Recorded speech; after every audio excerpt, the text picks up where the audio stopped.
Bienvenidos a Saber Matemáticas 22.0. Hoy hablaremos de estadística descriptiva. Les habla el profesor José Ángel Mendinueta Alfaro. Nuevamente, bienvenidos.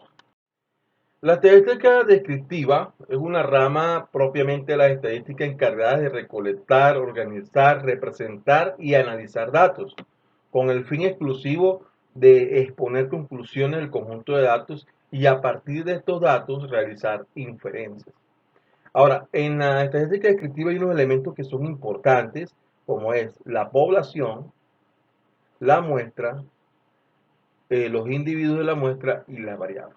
La población es ese universo, ¿no? Un universo de individuos, cosas, objetos, al cual se le aplica un estudio estadístico.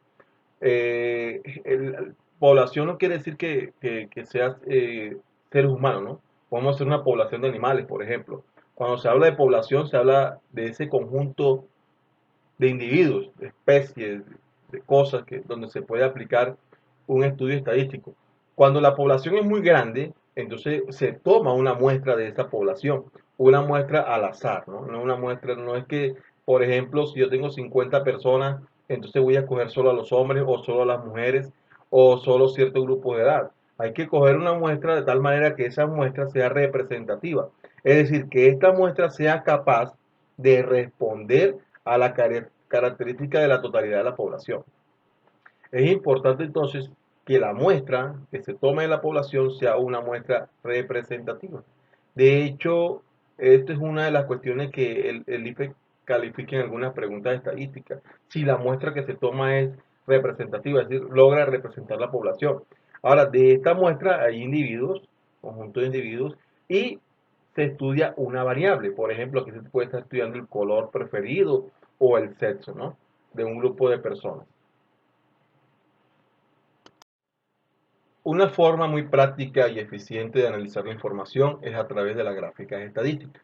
Aquí tenemos, por ejemplo, un diagrama de barras vertical, el cual se utiliza más que todo para las variables cualitativas. Entonces, fíjese que aquí de un solo vistazo yo me puedo dar cuenta que en el grado sexto B es donde hay menos mujeres y que en el grado sexto D es donde hay más hombres. Mire, dos conclusiones que puedo sacar de manera muy rápida. Estas barras, por supuesto, son todas del mismo ancho, pero el tamaño va a diferenciarse de acuerdo al valor de la frecuencia. Por ejemplo, aquí me está diciendo que en sexto A, fíjense, en hombres hay alrededor de 16 estudiantes y mujeres hay alrededor de 17 estudiantes. Es lo que me dice el gráfico. Entonces, estas barras son proporcionales al tamaño de la frecuencia. Ahora, este diagrama, que es un diagrama de línea, se utiliza para comparar digamos que dos variables al mismo tiempo. Esto más que todo para variables cuantitativas. Fíjense que aquí se compara el precio de venta con el precio de compra. Y de un solo vistazo, uno se da cuenta, por ejemplo, que el precio por ejemplo, el precio de compra más bajo va aquí en 2000, ¿cierto? Y el precio de pronto de venta más alto fue aquí, por encima de los 2300. Son análisis que uno hace muy rápido gracias a estas, a estas gráficas. Además, fíjese que usted aquí puede decir, por ejemplo, que el precio de venta siempre fue mayor al precio de compra. Un ejemplo. Entonces, aquí, gracias a las gráficas estadísticas, usted puede hacer inferencias, conclusiones de una forma más rápida. Otro gráfico importante es este gráfico que se llama diagrama circular y cuando está en tres dimensiones, entonces diagrama de pastel. Estos valores porcentuales corresponden al porcentaje de una frecuencia que se esté trabajando. En este caso están trabajando ventas por trimestre. Ustedes fíjense que en el primer trimestre el porcentaje total de las ventas que hubo, bueno, esto compone un año, ¿no? Entonces uno puede decir, en el año, el primer trimestre, las ventas contribuyeron un 58%. Ahora, si a ustedes le dan por ejemplo, le dicen que en el año hubo una venta, un ejemplo, se vendió 1.000.000 de pesos.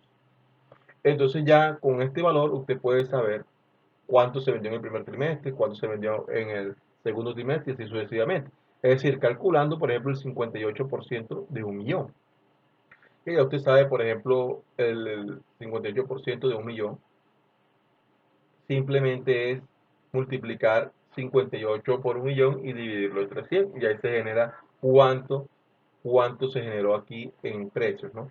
Pero estos diagramas circulares se utilizan más que todo para comparar entre las variables, comparar porcentualmente entre las variables. Este es lo que se conoce como un pictograma, donde no se usan números, sino que se usan símbolos para representar esas cantidades. Por ejemplo, aquí me está diciendo que en un grupo de personas, 2 personas son A positivos, 2 personas son A negativos, 4 personas son O positivos y así sucesivamente. Entonces, también se utiliza en este tipo de pruebas para, digamos que ser más pintoresco la información o el análisis de la información de alguna variable en particular. Otro gráfico importante es el histograma, el cual se utiliza para representar distribuciones de frecuencias agrupadas, y los diagramas de puntos, para ver qué tan dispersa se encuentra un conjunto de datos en una población. Analicemos la siguiente situación. Dice, la directiva de un colegio tiene que organizar un viaje a un museo con 140 estudiantes, quienes deben dividirse en 3 grupos. Cada grupo irá en una franja diferente, pero el costo total de las entradas se asumirá equitativamente por los estudiantes. Ojo que esta información es importante. Dice que el costo total de las entradas se asumirá equitativamente. Ahora bien, dice acá, en la tabla se muestran los horarios disponibles, la máxima cantidad de estudiantes y los precios respectivos de cada horario. Ahí vemos la tabla, dice, con el fin de que todos los estudiantes asistan y paguen el menor precio, las directivas eligieron las franjas 1, 3 y 4. Esta elección garantiza que asistan todos los estudiantes al menor precio posible. Bueno, en fin, como todos van a pagar equitativamente, el colegio escogió la franja 1, la 3 y la 4. Entonces fíjese que por estudiante tendrían que pagar lo siguiente, tendría que ser 35.000, vamos a omitir los ceros, más 50, más 45.000. Entonces aquí sería ¿cuánto? 5 más 5, 10 llevo 1, 4, 9, 13, ¿verdad? O sea, cada estudiante tendría que pagar 130.000 eligiendo la opción 1, 3 y 4. Bien, entonces acá dice que vamos a ver las opciones de respuesta. Dice sí, porque esas franjas suman exactamente 140 estudiantes. Y es cierto, 50 más 30 son 80, más 60, 140. Pero no está respondiendo si es el menor precio posible. Por lo tanto, la opción A es incorrecta, porque solamente está diciendo que suman 140 estudiantes, que son los que les van a entrar, pero no dice si es el menor precio posible. Ahora la B dice, no, porque es posible obtener un precio menor eligiendo la franja 2 en lugar de la franja 3.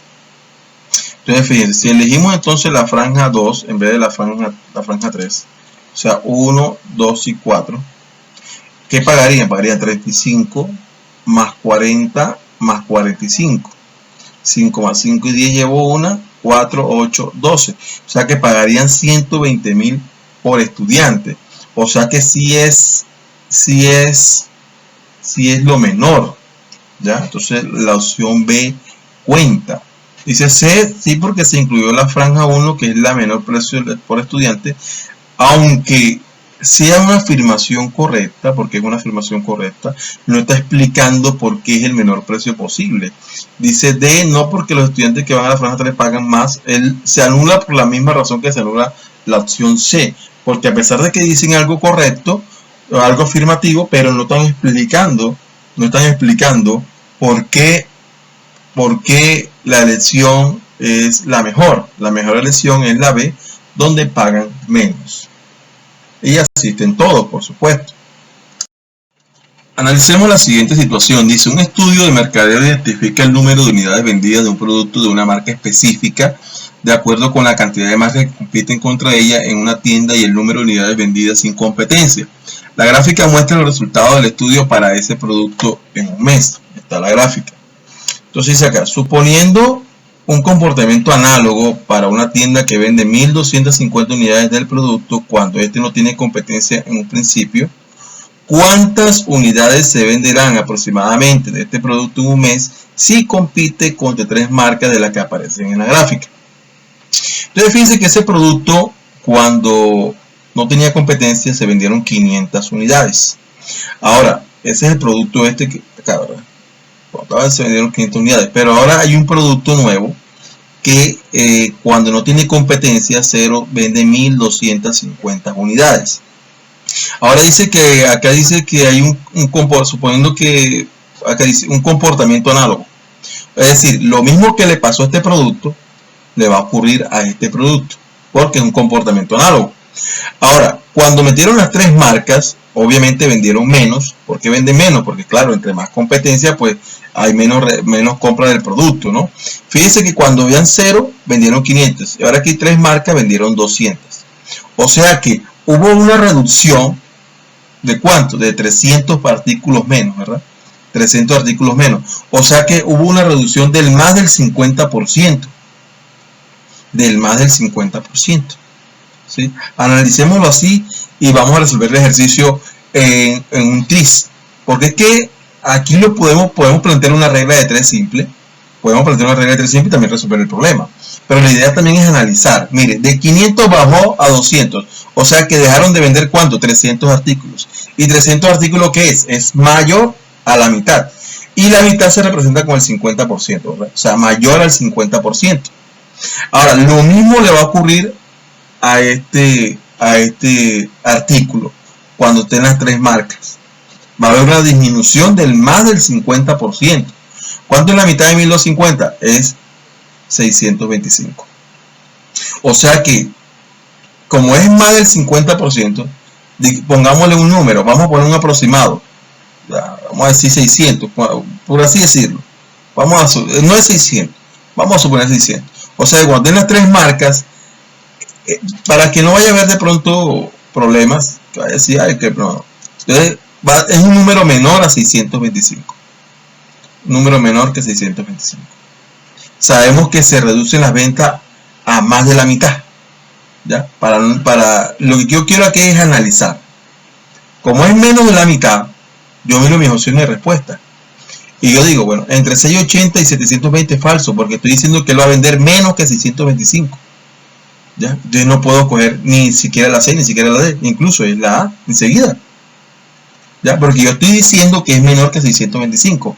Ahora, si aquí las respuestas estuvieran pegadas, es decir, valores, pero el IFE nunca trabaja de esa forma. El IFE siempre da la oportunidad de que usted pueda analizar sin hacer la operación. Si usted quiere hacer la operación, la puede hacer. ¿Ya? La puede hacer con toda tranquilidad. Y la hace de la siguiente forma. Entonces, él tenía 500 artículos. Cuando llegó las tres marcas a competirle, entonces de esos 500 artículos resulta que ahora vendió 200. Ahora meten un producto que tiene inicialmente 1250 unidades sin competencia. Entonces, cuando meten las tres marcas, ¿cuánto será el valor? No sabemos, por eso colocamos esta X de incógnita. Y aquí se plantea una regla de 3 simple. ¿Por qué? Porque es proporcional, dado que aquí dice que hay un comportamiento análogo. Entonces, simple, aquí decimos de la siguiente forma: 500 por X va a ser igual a 1250 por 200. Entonces, 500X es igual, aquí multiplico fácil, mire, 2 por 125, 2 por 125 sería 250. Y agrego los demás ceros, 0 y los dos ceros acá. O sea, quedaría aquí esta cantidad, 250.000. Ahora, de una forma muy sencilla, yo cancelo estos dos ceros aquí, dos ceros acá, y dos ceros aquí, y dos ceros acá. Y me queda 5X igual 2500. Entonces divido aquí entre 5 y divido acá entre 5. Y me queda X igual 500. O sea que cuando entren las tres competencias, lo que va a vender realmente son 500 artículos. Nosotros en el análisis habíamos dicho que ese número iba a ser menor que 625. Claro, es 500. Y aquí no, la respuesta nos la da la A. Otra vez de nuevo. Claro, si aquí las respuestas hubieran estado pegadas, por ejemplo, que hubieran dicho, no, entre 470 y 500, B, entre 500 y 520, un ejemplo, entre 520 y 550. Ya este análisis que yo hice al inicio no me hubiera servido para desarrollar el ejercicio. Tendría que irme directamente a plantear esta regla de 3 y obtener el valor que necesitaba. ¿Ya? Pero como les decía, el IFE generalmente coloca valores así para que la persona tenga la oportunidad de analizar antes de proceder a hacer ejercicio, porque esto quita tiempo, ¿ya? Esto quita más de 2 minutos y recordemos que son 2 minutos por pregunta. Yo espero que hayan comprendido el ejercicio y gracias aquí por atender. Gracias por la atención prestada. Suscríbete a mi canal para más contenido.